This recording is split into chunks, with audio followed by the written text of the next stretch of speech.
What's up, Team No T, and welcome back to Unwrapped. It has been a minute since I've been over here on the podcast side.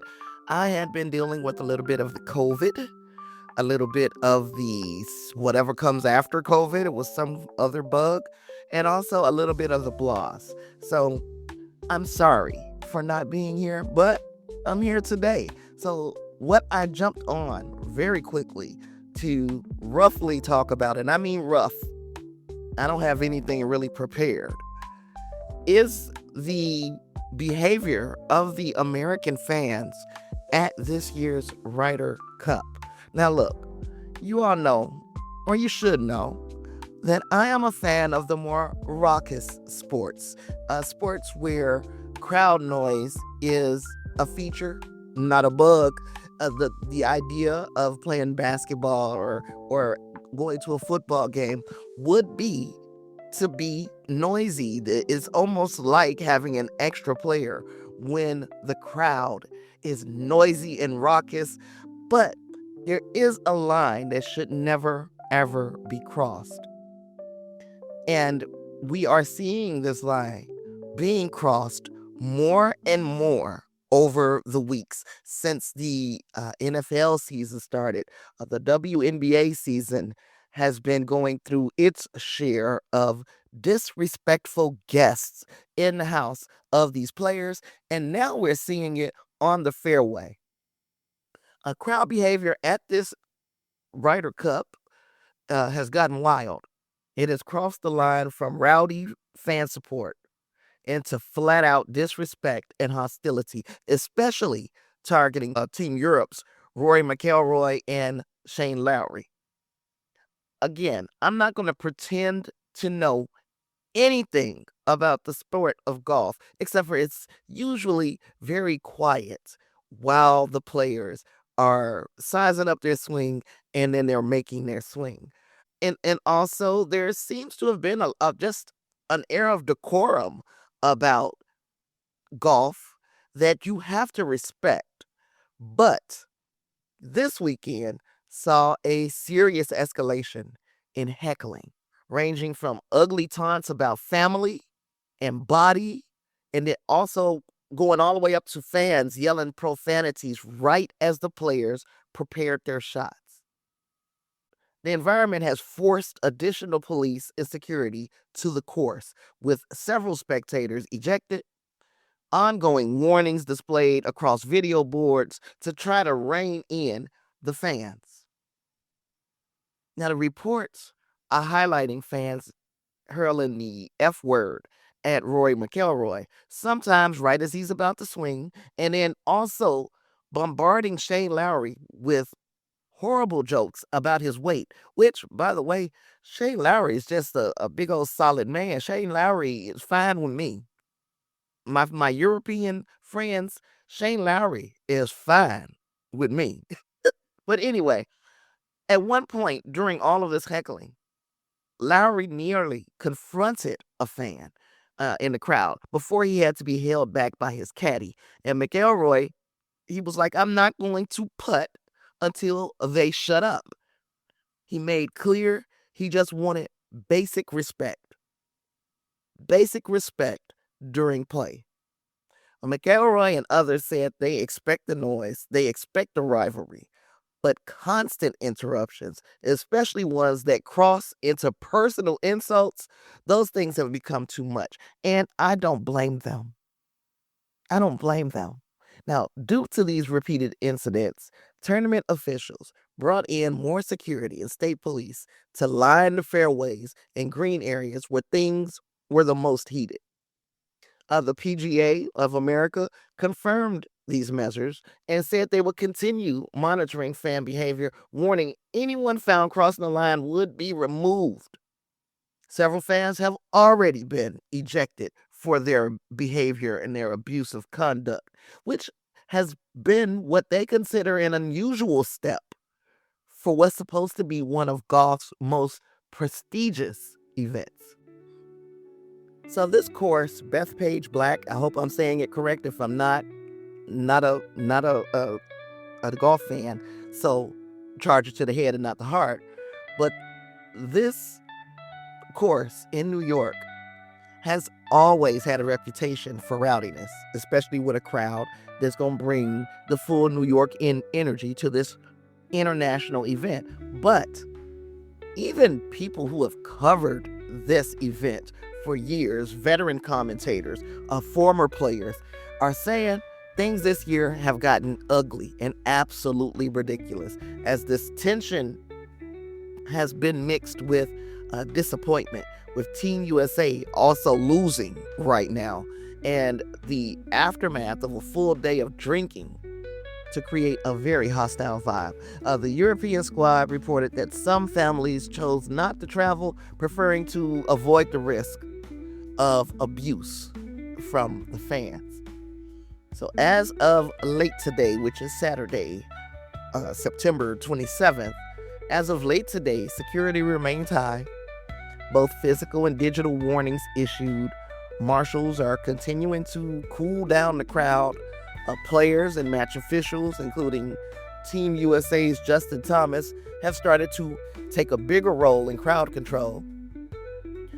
Many believe the culture of the Ryder Cup needs to step back from these unsavory extremes and restore the respect that's supposed to define the sport. But no matter how rough this crowd has been, Team Europe has not let up. It is continuing to build their lead on a course meant to be a fortress for Team USA. So even in the face of chaos, McIlroy stuck a clutch shot to seal the match, reminding everyone why the game is bigger than the noise. So why am I talking about that?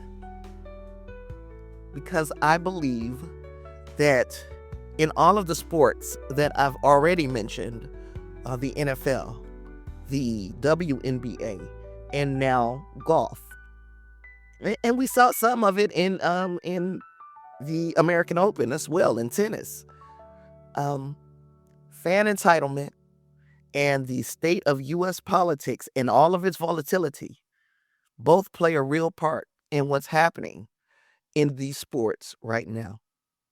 Specifically, let's talk about the Ryder Cup. This year's cup landed right in the middle of this hyper-partisan atmosphere, with the crowd showing a strong pro-Trump, hyper-patriotic energy. This is not cute. This is not cute, you guys. There's little question. The feverish nationalism and resentment stoked by current politics is feeding into aggression, boundary crossing behavior from fans at the Ryder Cup.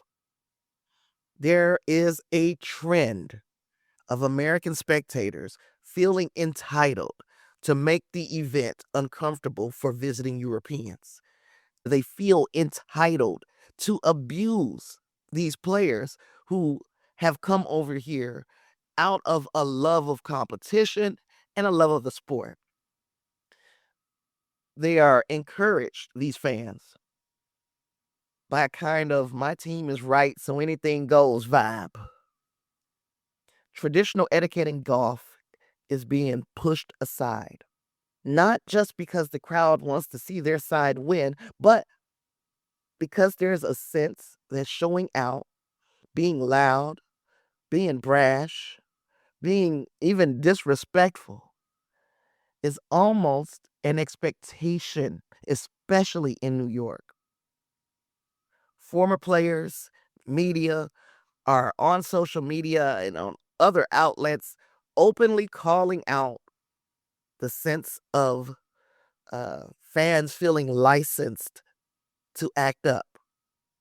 Supported by partisan cheers, supported by social media, supported by the President of the United States. Because, see, the presence of Donald Trump, along with local political figures, has heightened this atmosphere. These people are showing out. They believe that in order to signal their allegiance, their level of patriotism, their support of MAGA and Donald Trump, that they have to be bad. the crowd has leaned heavily towards Donald Trump, booing New York's Democratic governor, rallying for the president with USA chants, and a pointed, sometimes hostile energy toward anybody they perceive as an outsider. Now, this is happening against a backdrop of political tension. We got Trump seeking revenge against his rivals, shaping the, I guess, the emotional currents in the crowd and funding a us versus them type of mentality. So commentators have noted that political polarization and entitlement are feeding this kind of tribal atmosphere. I used to talk about it. I called it toxic tribalism when I talked about certain fan bases of movies and fandoms and, again, sports team. There is being a fan, there's being a super fan, and then there's toxicity. This behavior borders on toxicity. In fact, it doesn't border, it lives right in toxicity. Winning at all costs bleeds over into personal attacks on the family, the appearance, and disrespecting these athletes. I see it more, of course, in the WNBA because I'm an avid fan. And right now I like to say go Aces, go Mercury. I don't have a dog in the fight after that. I'd like to see them bump heads in the finals. But I digress.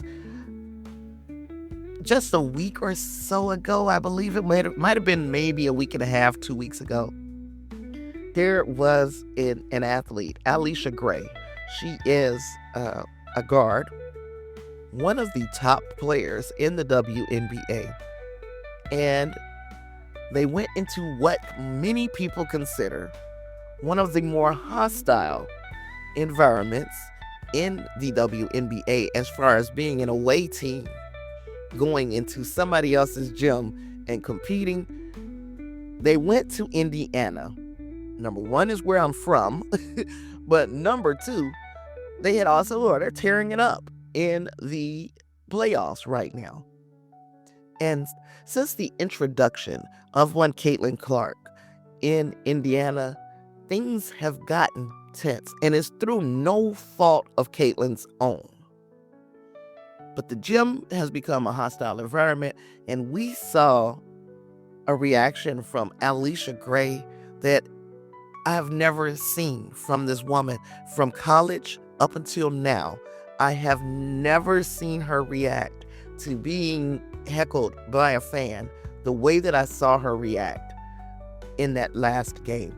And look, I don't know what was said to her, but there has been a lot of complaints from the ladies in the WNBA about the fans and how the fans are making disparaging comments. The fans are making sometimes racist comments. And then you had a period of time where fans were throwing freaking dildos on the court while these women were playing, disregarding the fact that if they threw it at just the right time and somebody slipped on it, it could end their season. It could end their career. People have taken to doing some ugly, ugly things in the name of toxic tribalism and in the name, I believe, of MAGA. The lines between passionate support and outright hostility have blurred, making it harder for officials to enforce their rules or standards of respect. Because one thing's for sure and two things for certain. All of these sports exist to make somebody money. All of these leagues exist to make someone money. The last thing they want to do is alienate a group of people a group of people who will spend money to see their favorite sport. So they allow these people to get away with things that once upon a time would have been taboo. And we should not be going back to the place where taboo things are not taboo.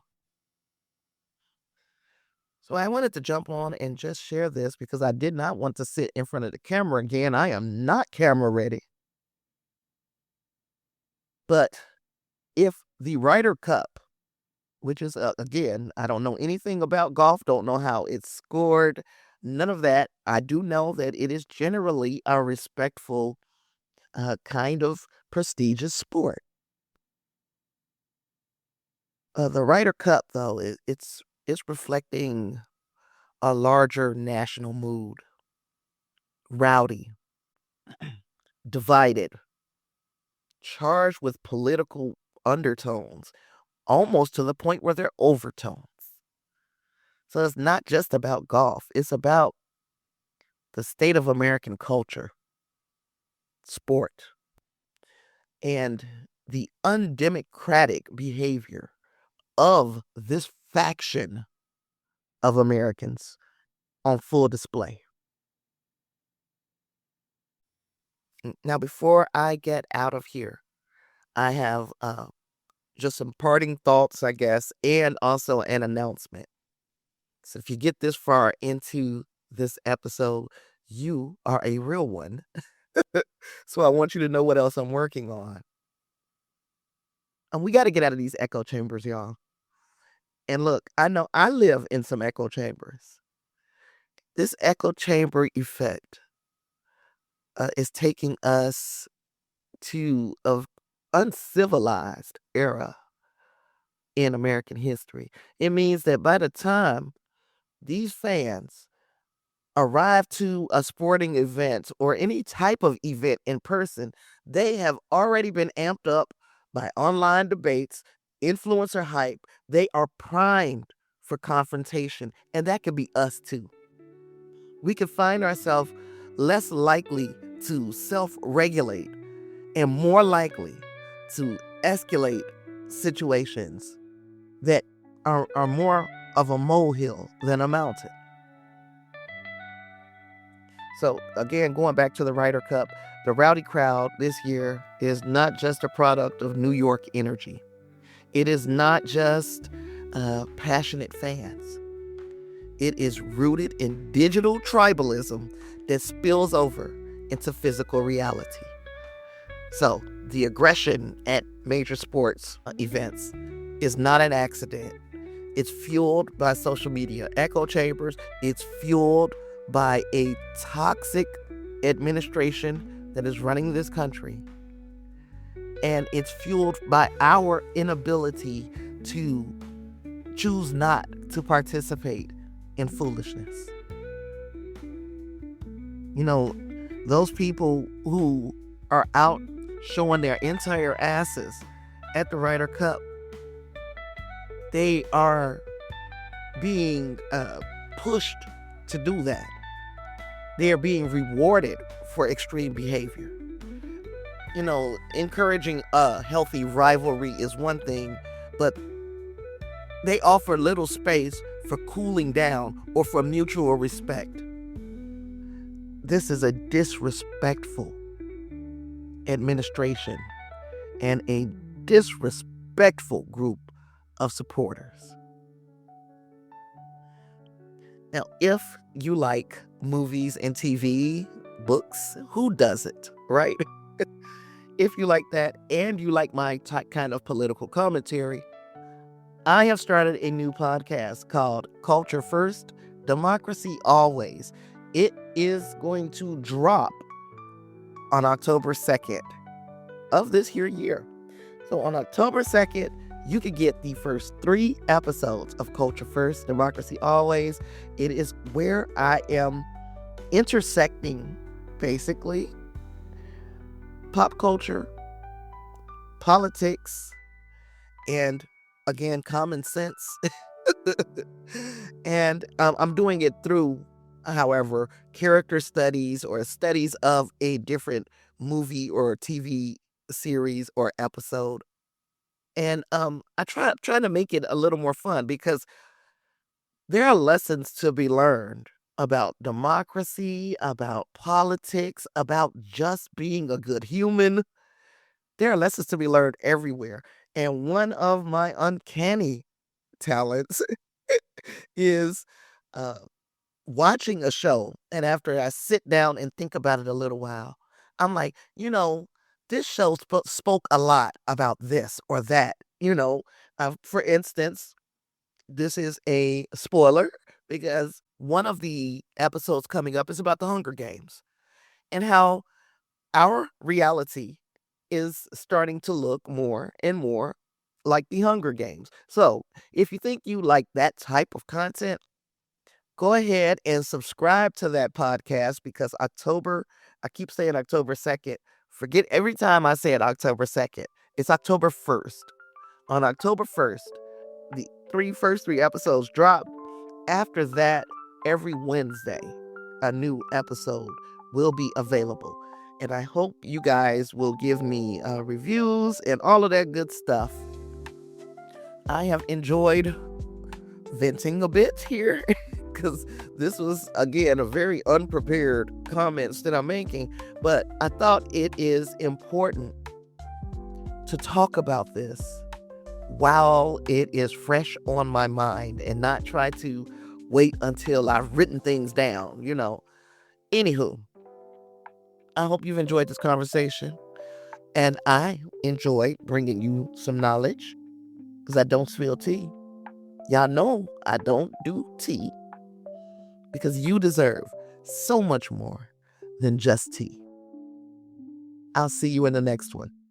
Peace.